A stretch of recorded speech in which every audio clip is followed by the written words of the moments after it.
Hey guys, welcome back. Today we're going to be working on these damaged floor joists. I believe one of the previous owners must have taken a circular saw and just started hacking away at these floor joists, and that's because he had a garage door that he wanted to install but didn't have enough clearance above the door to install it and open the door.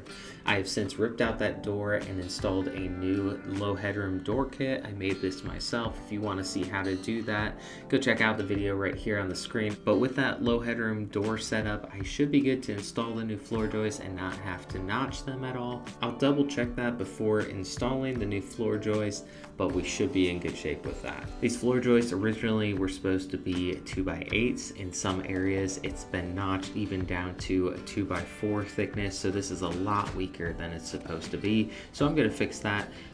After confirming that the new floor joists aren't going to get in the way of the door, I'm going to move on to clearing out everything in the way. Basically, I'm just going to be sistering up new floor joists right up against the old one, and so I need to cut out all of the bridging, all of the nails that are sticking out of the boards. I'm going to cut with a metal Sawzall blade, clean up everything. I need to have a clean surface on one side of each of these floor joists. But while I'm here, I'm just going to go ahead and clean up both sides of these floor joists because I'm eventually going to paint the ceiling in here. I don't want to have to come back and fix up this area once I've already worked on it.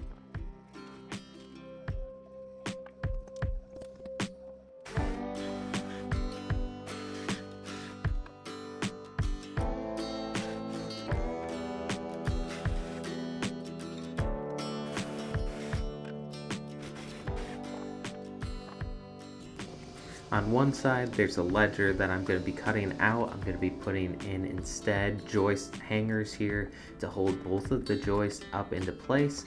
And on the other side, there still is a ledger. I'm going to leave that over top of the door. I'll reinforce the ledger and toenail into the board on the outside of the house as well. On the hangers, I'm going to be using some structural screws. You don't want to just use deck screws or something like that because those screws can easily break off or shear under pressure. These are made so that they're a lot stronger and can hold a lot more weight. But you can also use nails for this as well. Just want to make sure you get the correct nails for those joist hangers.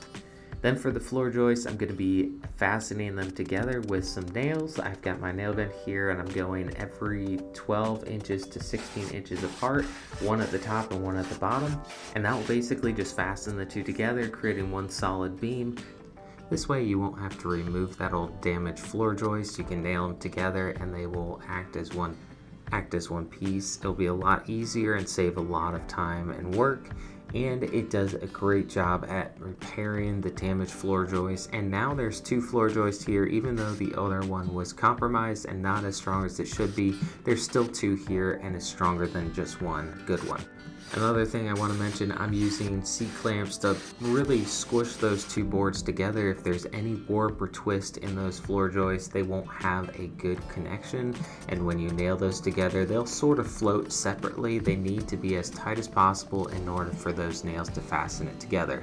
If you want to go an extra mile and make it even stronger, you could add some adhesive like liquid nail or something up against the old floor joists and squish them together, nail them, and that will glue them together even more, but nails should be perfectly sufficient. On one side of the floor joist, I'm having to notch for a whole bundle of wires that are going through. I am not going to rewire those. I can just notch it and it won't ruin the integrity of the floor joist too much. I'll also make a notch for that ledger. However, if you have a wire running through the middle of the floor joist, notching it will decrease the strength. You do not want to add a notch in the middle of those floor joists. Just on the ends are okay. Everything else you'll need to either cut the wire and put it in a junction box so that you can pull the wire out, put up the new floor joist, drill holes, and run the new wire back to that junction box or something like that. You can't be notching the boards along the span, only on the edges. So where I can, I'm actually going to pull the wire out and drill new holes once I have everything fastened.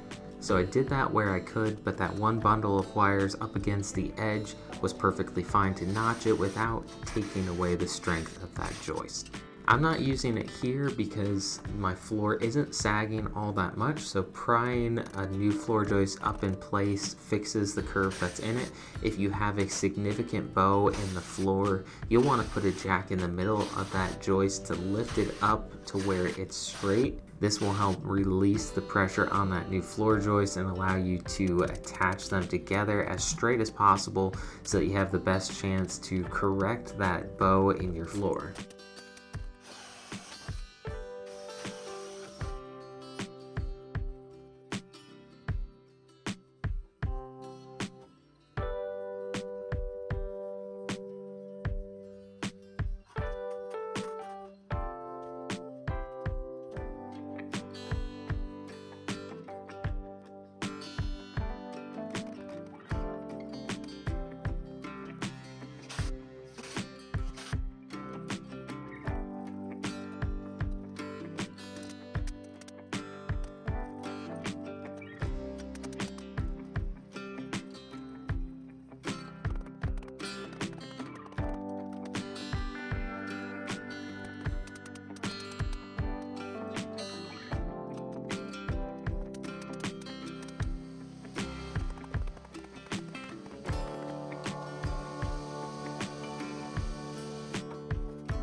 Now I've got all the floor joists up in place, they're fastened together. I need to now reinstall the garage door, the springs, the brackets that hold the tracks up, everything that I took off in order to do the floor joist, and then I'll also run any of the wires and hang the light back up where it needs to go. I remove that in order to get access.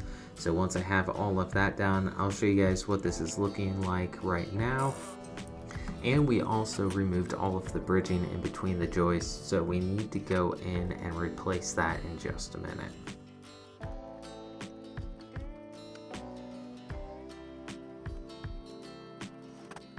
Alright, so this is what the new floor joists are looking like.